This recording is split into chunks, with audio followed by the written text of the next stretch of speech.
1 minute ago, Diddy admits Kim Porter's death. Jamie Foxx terrifiedly recounts. They told me not to come here. They said, if you talk, you won't make it to the courthouse. Those words echoed through the federal courtroom as Jamie Foxx took the stand. Eyes calm, voice unwavering, but hands trembling just slightly. The moment was unprecedented. A Hollywood icon, comedian, actor, Grammy-winning musician, now the centerpiece witness in a case unraveling the entertainment industry from the inside out. The case in question, United States versus Sean "Diddy" Combs. Allegations ranged from financial misconduct to witness intimidation, with threads of exploitation and systemic abuse buried beneath years of silence and NDAs. Until now, Foxx's appearance was unexpected. For months his name had been trending for all the wrong reasons. A mysterious hospitalization, radio silence from his closest circles, bizarre posts online, and a chilling absence from the public eye. Rumors spread like wildfire, a health scare, a private breakdown, or something darker. He was about to clarify everything. Foxx walked in wearing a tailored black suit, his presence shifting the room's oxygen. He hadn't spoken publicly since his medical collapse. But he wasn't here for publicity. There were no interviews, no press releases, just sworn testimony. And what he said next detonated a silence that had loomed over the industry for decades. This wasn't just a health scare, Foxx began. This was a warning, and I survived it. The courtroom tensed. The prosecution leaned forward. Jurors froze. The gallery collectively held its breath. This wasn't a movie. This was the real Jamie Foxx on record, under oath, prepared to name names. He described the weeks leading up to his hospitalization as a slow descent into paranoia that turned out to be justified. It started with black SUVs appearing in different cities, no plates, no drivers he recognized. Then came the texts. Anonymous numbers, messages like "Don't forget who made you." Foxx brushed them off. Maybe a prank. Until his assistant received an email that mentioned his daughter, her name, her school. That's when I knew, Foxx said, eyes scanning the jury. This wasn't random. This was surgical. 1 week before he collapsed, a stranger approached him on set. They said they had footage, something from a party. They didn't say what was on it. Just that if it leaked, it would change everything. The man demanded $35,000. Foxx didn't flinch. He called security and had him removed. But the implication lingered. Someone had leverage and they were ready to use it. It wasn't the money, he testified. It was the silence they wanted, and the control that came with it. 3 days later, he woke up unable to speak, paralyzed on one side. The diagnosis was vague stroke seizure. The doctors weren't sure, but Foxx was. I didn't have a medical condition. I had a target on my back. During his stay at the hospital, things went missing. His phone, his personal journal, security footage from his home gone. His surveillance system had been wiped, not disabled, deleted. And the hard drive, he said, pausing, was melted. Photos of the warped casing were submitted into evidence. Then he said the name, Sean Combs. Foxx paused. The room turned ice cold. Diddy, seated just feet away, didn't blink. That's who I believe wanted me quiet. He described years of party invites from Combs, glamorous at first, then different, exclusive, controlled, dark. No phones, Foxx recalled. NDAs, not just about what you saw, but who you saw and what they were doing. He detailed back rooms, velvet curtains, and powerful figures escorted into corners. Politicians, athletes, actors. I didn't participate, I didn't judge. But I didn't play along either. That's the problem.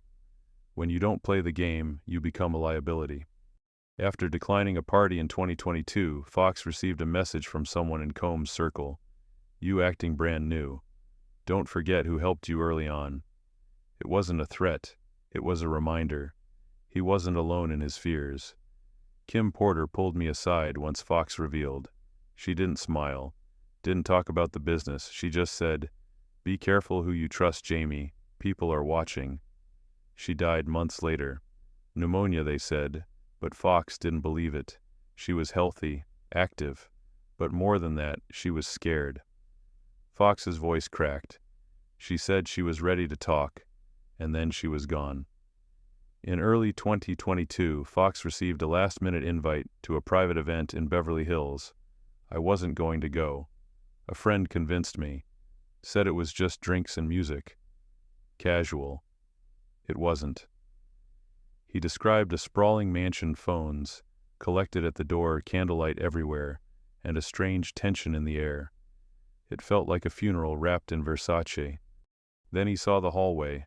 They called it the Gold Room. I didn't go in, but I saw through the curtain.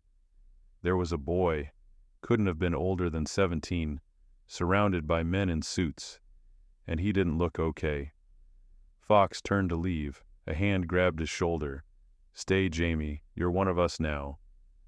He looked the man in the eye and said, "No, I'm not." After that night, Foxx began documenting everything, saving texts, installing new cameras, telling his security to track SUVs. Then he collapsed, and the morning after my system was gone, no glitches, no errors, just gone. The drive melted. He showed the jury an email thread leaked by a crew member, Foxx Fire Protocol, clear recordings, control narrative, prevent on-set leaks. When asked why he didn't go public earlier, Foxx didn't hesitate. I was scared, because when you're up against people with billions private jets and friends in every major news outlet, what do? He almost signed an NDA worth millions. But the moment I read it, I knew what it meant. Silence, forever. Foxx refused. Foxx concluded his testimony by pointing to Diddy. "I was your friend. I defended you. But I saw too much, and you knew it. You tried to erase me. You failed." He turned to the jury. "This man is not just a mogul. He's part of something darker, a culture that trades souls for secrets." He took one final breath. "You told people I'd never talk, that I owed you. I don't owe you a damn thing." The room didn't breathe. Foxx stepped down. And for the first time in years, the silence broke. Jamie Foxx's testimony had already changed the energy of the trial. But what came next pulled the curtains back, not just on individuals, but on an entire ecosystem of complicity. The second day in court began quieter. Fewer cameras, no red carpet frenzy. But inside the room, the tension had doubled. Everyone knew what was coming. Names, places, patterns, and a deeper revelation of what Foxx called the system that feeds on silence. He didn't waste time. "What happened to me wasn't isolated. I need you to understand that. This is bigger than Diddy. He's not the only one who benefits from the silence." Foxx began mapping connections, describing the parties as nodes in a larger web, not just events, but operations. These weren't just after-parties. They were access points, grooming grounds, recruitment hubs. His language was clinical, deliberate. You start seeing the same faces, over and over. Producers, managers, agents, lawyers, sometimes cops. Everyone is playing a part, sometimes active, sometimes just watching. Foxx brought up specific dates, locations. The Beverly Hills mansion was just one of several. Miami, Atlanta, Malibu, New York, all with eerily similar layouts, closed-door rooms, NDA sign-ins, phone confiscations. They normalized it. They dressed it up for money and fame. But under the velvet and champagne, it was always about power. Who had it, who wants it, and what they'd trade to keep it. He spoke of younger artists who came and went. Teenagers turned overnight sensations, then vanished from the spotlight. You think they just burned out? No. They got burned. And the ones who screamed disappeared. The gallery shifted uncomfortably. Some members of the public, even seasoned reporters, were visibly shaken. There are contracts signed with talent agencies that double as control mechanisms. Management deals with fine print that keeps you indebted. I saw them. I had one. Foxx paused, and every time I tried to renegotiate, the tone changed. Suddenly I'm ungrateful. Suddenly my tours get delayed, my press dries up. They want you, dependent, confused, tired, so you don't ask questions. Then the name resurfaced: Kim Porter. She knew, not just about Diddy, about the layers, about who he answered to. He shared a story. Kim once told me they think because I was quiet I didn't see, but I saw everything, and I wrote it down. Foxx claimed she kept a journal, a detailed one, names, dates, conversations, and that she hinted at passing it to someone in case anything happened. After she died, her house was ransacked. Nothing else was taken, just notebooks, and one fireproof box. He looked up. That journal hasn't been found, and I don't think it was lost. The prosecution interjected, asking if Foxx had ever seen the journal himself. No, but I know 2 people who did, and they're both in hiding. He didn't name them. Foxx continued by describing a pressure campaign that followed his hospitalization. They offered me money, real money, not through Diddy, through intermediaries, old connections. One said it was a loyalty payout. Another said it was insurance. He declined both. Then came the surveillance, the tampering. One night every camera in my home blinked off, then back on. Nothing stolen, just moved. The courtroom was dead silent. That's when I realized they didn't need to kill me. They just needed to keep me quiet, break me, confuse me. Foxx described moments of mental fog, weeks of paranoia, emotional spirals that left him doubting reality. They call it psychological warfare, and it works. Until you name it. He looked at the jury. I'm naming it. He then dropped the next thread, the industry awards circuit. Do you know how many of these folks get honored the same year they sign someone away? It's a dance. You hand over something, or someone, and the red carpet gets rolled out. Foxx cited timelines. Label signings aligned with promotional boosts. Red carpets aligned with gag orders. I don't say this lightly, but Hollywood didn't just protect Diddy, it empowered him, reward him. Because the system likes enforcers, he enforced silence. He ended day 2 with a story, not dramatic, quiet, but haunting. There was a boy, up-and-coming singer, fresh, hungry, real talent. I met him at one of the sessions. He pulled me aside and asked, "Do I have to go to that house?" I said no, but the label said yes. Foxx's voice dropped. He went, and 3 months later he was done. Not dead, not broken, just gone. Nobody heard from him again. No one even asked. Foxx looked straight ahead. That's the machine. It doesn't kill you. It erases you. Day 3 opened with increased security. Metal detectors buzzed louder. Agents lined the walls. Even courtroom staff moved with a kind of synchronized tension. What Jamie Foxx had revealed was no longer just a matter of celebrity misconduct. It was the anatomy of a shadow system. Now others were stepping forward. I'm not the only one who saw, Foxx began. The judge granted permission to introduce corroborating witness statements. Anonymous for safety, verified by federal investigators. The first was from a former assistant to a music executive tied closely to Combs. I saw the contracts she wrote. There were pages missing, rewritten in legal code. They weren't just signing away royalties, they were singing silently. The next came from a retired security consultant. We were told to collect phones and sweep rooms for devices, but there were other instructions, subtle ones, who to ignore, who to follow, who not to let out until someone says so. Foxx explained how these statements mirrored his own experiences. Not perfectly, but chillingly close. They didn't know me, we never met, but their details matched mine. That's how you know it's real. Patterns. Then came the message from someone Foxx called only DL, a musician. Foxx said they had recorded together, that he disappeared in 2019. He emailed me from a burner address, said he saw something, said he left the country, then radio silence, until 3 weeks ago. The subject line was, "Tell them everything."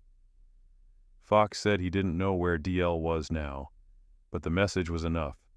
The prosecution followed with a bombshell. A subpoenaed message thread between two executives referencing a Foxx file. Freeze his pipeline. Push narrative. If he breaks, we pivot. Foxx nodded. They tried. With headlines. With whisper campaigns. Late-night leaks about my past. But they couldn't discredit what they didn't understand. He then shifted tone. This isn't about me anymore. This is about a pattern. About people who said nothing because they were scared. Or because they were paid. Foxx paused. Then a name no one expected. Jaguar Wright. Murmurs rippled through the gallery.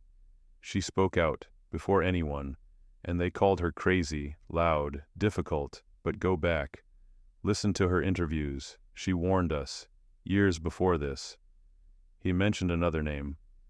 Al B., sure. He said Kim Porter was murdered, then edited his post. People laughed. Said he was grieving, but maybe he was warning us too. The judge called for order as tension climbed. Foxx kept going.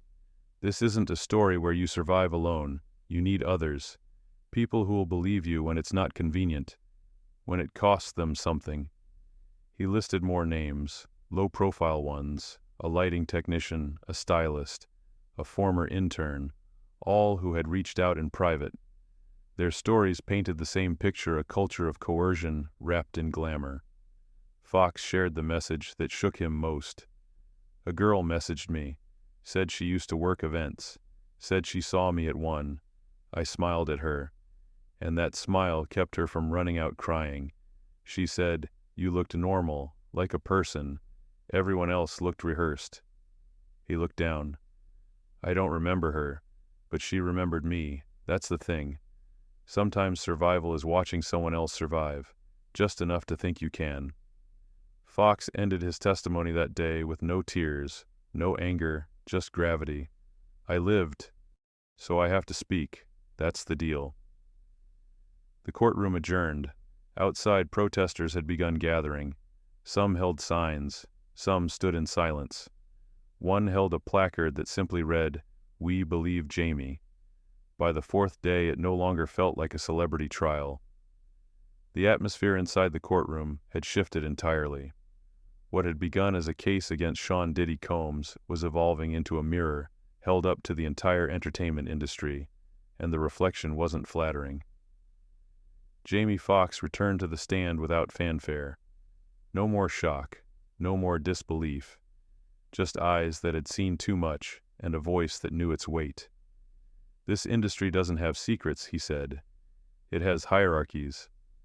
Foxx began by exposing the layers of protection surrounding high-profile abusers.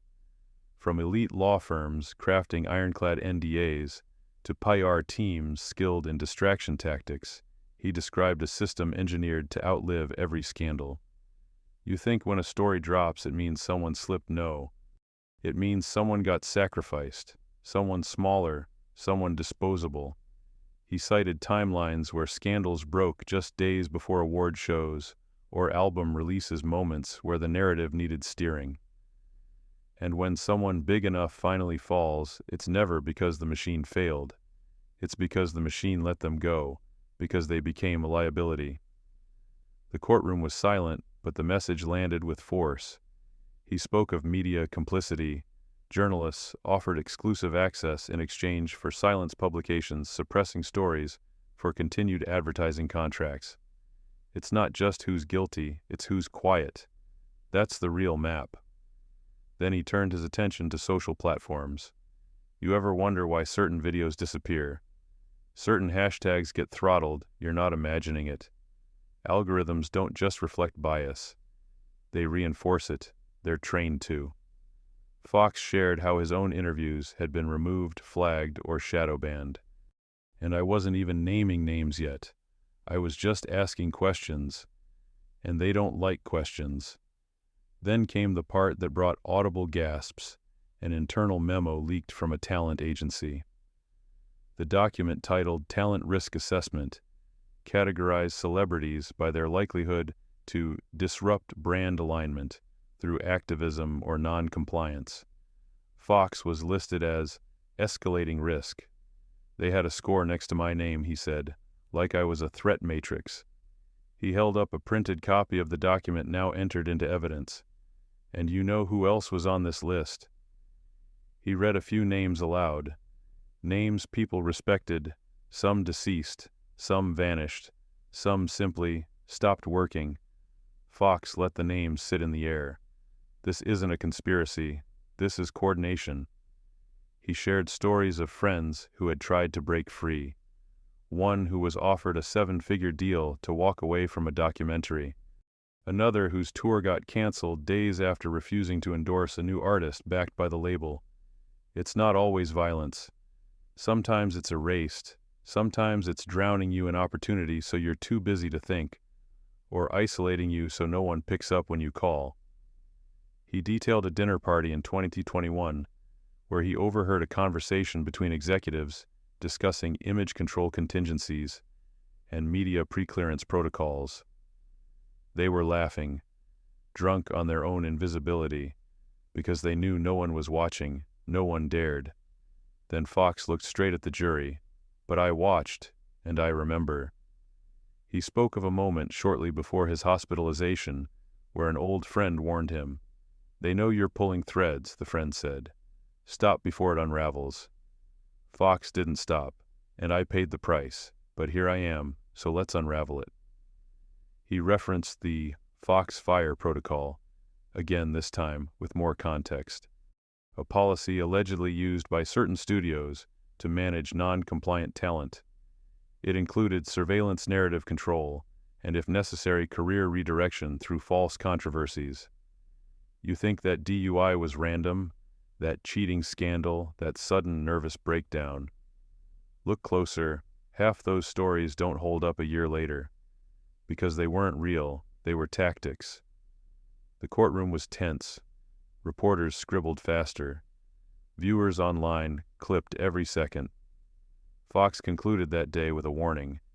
You can arrest a man, you can cancel a man, but systems survive unless you name them, unless you show how they breathe. And then he said it. This isn't about Diddy anymore. It's about the institution that built him, protected him, and replaced him when he broke the script. He stepped down. Outside the courthouse, the crowd had grown. No chants, no chaos, just a slow-building wall of presence. And in the middle of it, one sign, not just Jamie, all of them. Yush. By the time Jamie Foxx returned to the stand for a 5th day, the courtroom had taken on the gravity of a national reckoning. News crews were stationed outside around the clock. Protesters weren't chanting anymore. They were organizing. The trial had moved beyond one man, beyond one accusation. It had become a referendum on silence, fame, and power. Foxx sat straighter this time. There was no shock left in his eyes, only conviction. He looked at the jury and began without being asked. "There's something you need to understand," he said. "Truth doesn't just disrupt power, it redefines it." He started with the aftermath. Not his own, not yet, but the ripple effect of others who came forward. People he'd never met. Parents of former artists, childhood friends of missing dancers, producers who had walked away at the height of their careers. They were watching this trial, waiting, and they started speaking, not on the record, not yet, but they're calling, they're emailing, they're preparing. Foxx explained that what frightened the system most wasn't exposure, it was momentum.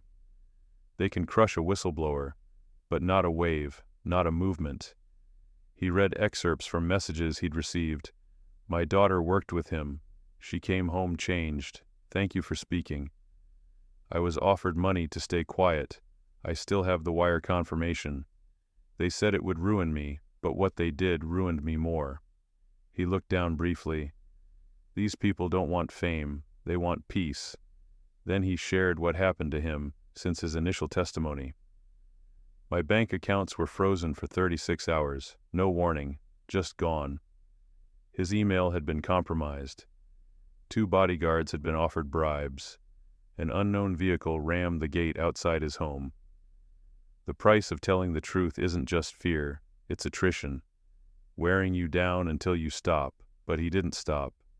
He shared how an independent forensic team analyzed his phone and confirmed spyware was installed 2 weeks before his medical collapse. I don't know what triggered it, maybe a call, maybe a location, but they were watching. Then came a break in the rhythm of his testimony, a moment of deep personal pause. I lost friends over this, people I considered family, not because they disagreed, but because they were afraid I'd name them. I won't. Not unless they make me.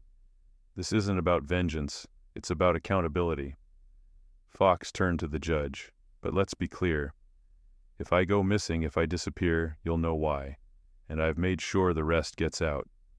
The judge nodded solemnly. Then came the financial trail. The prosecution presented a series of shell corporations tied to luxury properties, offshore accounts, and PAC donations, all linked to figures within the inner circle surrounding Combs. Foxx said plainly, that money didn't come from albums, it came from silence. From keeping people in line, from making problems vanish. He referenced payouts made to alleged victims labeled as consulting fees or creative reimbursements. You don't pay someone 6 figures to forget choreography. You pay them to forget what they saw. Then perhaps the most damning moment, a deposition transcript from a former entertainment lawyer who had negotiated multiple NDAs. The phrase we used internally was soul clause. It meant they couldn't speak not just about what happened, but how it made them feel. Foxx let that sit. That's what this is about. Soul theft.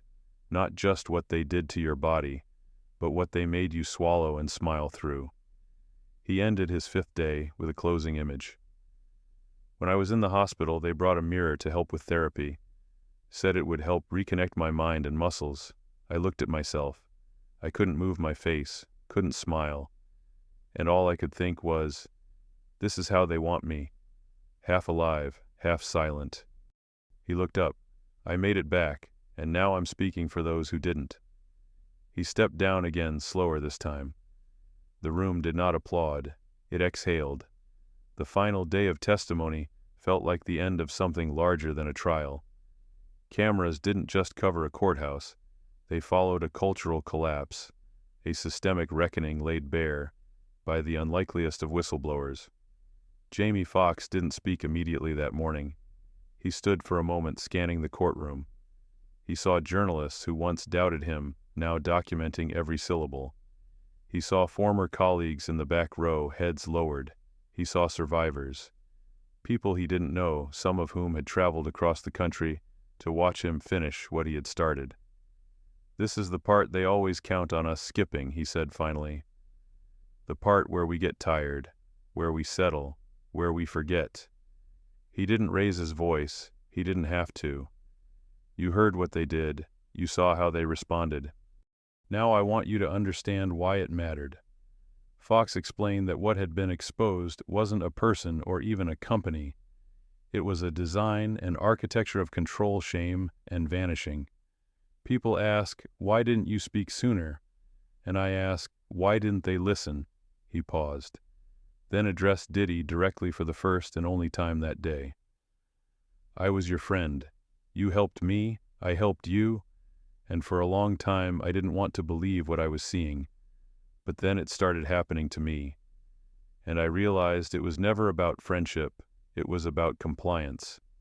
He turned back to the jury. You can't change what you don't confront. You can't heal what you don't name.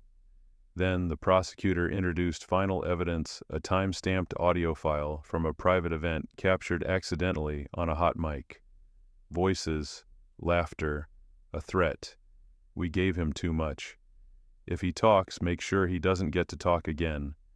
There was no doubt who the voice belonged to. The room froze.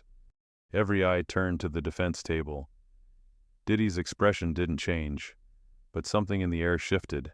There was no longer plausible deniability. There was just evidence. In the final hour of the proceedings, Foxx offered no dramatic summation, no crescendo. Instead, he walked them through a list of names, some familiar, others forgotten.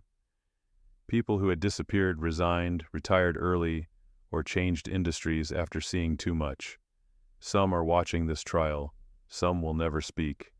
But if I did my job right, they wouldn't have to. Because now you see it.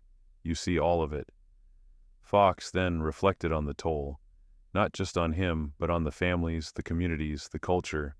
This wasn't just about power in Hollywood. It was about what we let power do to people when it goes unchecked. What an excuse, what we reward, what we silence. Then came the jury instructions. The tension wasn't just legal, it was moral. The deliberations weren't just about facts. They were about belief, about courage. Deliberations lasted 5 hours. Foxx waited in a private room with his legal team. He didn't pace. He didn't fidget. He prayed. Not for punishment, but for clarity. When the jury returned, the foreperson stood. On the count of obstruction of justice, we find the defendant guilty. A pause. On the count of conspiracy to intimidate a witness, we find the defendant guilty. A third count. A fourth. Guilty. Guilty. The room didn't erupt. It didn't sigh. It just sat there stunned. Foxx didn't smile. He closed his eyes. A single tear rolled down his cheek, not out of relief, but remembrance. For Kim Porter. For unnamed boys and girls. For friends who had died speaking half their truths. As sentencing was scheduled, the judge addressed him directly. "Mr. Foxx, this courtroom thank you. But history may thank you more. Because some truths are louder when whispered. And you, Mr. Foxx, spoke to them with thunder. Outside crowds gathered again, some in silence, some in song, but all unified. The air didn't feel like protest. It felt like restoration. A mural had appeared across the street, a portrait of Jamie. Beneath it 3 words in black paint, he spoke anyway. In the days that followed, more documents surfaced. More voices emerged. Some told their stories anonymously. Others spoke out publicly. But no single person would ever again be asked to carry the weight alone. Schools began to teach media literacy units referencing the trial. Artists formed a union aimed at protecting young talent. Legislators introduced proposals to regulate NDAs in entertainment contracts. Foxx returned to his craft eventually, but differently. He started a foundation in Kim Porter's name. He launched a documentary project highlighting stories that never reached the courtroom. He showed up not as a celebrity, but as a man who remembered what it meant to be nearly erased. At one of the first town halls after the verdict, a young girl asked him, "Were you scared?" Foxx smiled. "Terrified," he said, "but I was more scared of staying silent." He stayed a moment longer after the event. Signed autographs, hugged strangers. When someone asked if he'd ever write a book about what happened, he shook his head. "I think the world just wrote it for me," he replied. Later that night, Foxx walked alone to the mural across from the courthouse. He stood in front of it, hands in his pockets, a man who'd carried a story not meant to be told. A child came up beside him, maybe 10 years old, no camera, no entourage, just honesty. "You look like someone who did something hard," the boy said. Foxx nodded. "I did." The silence had broken, and this time it echoed.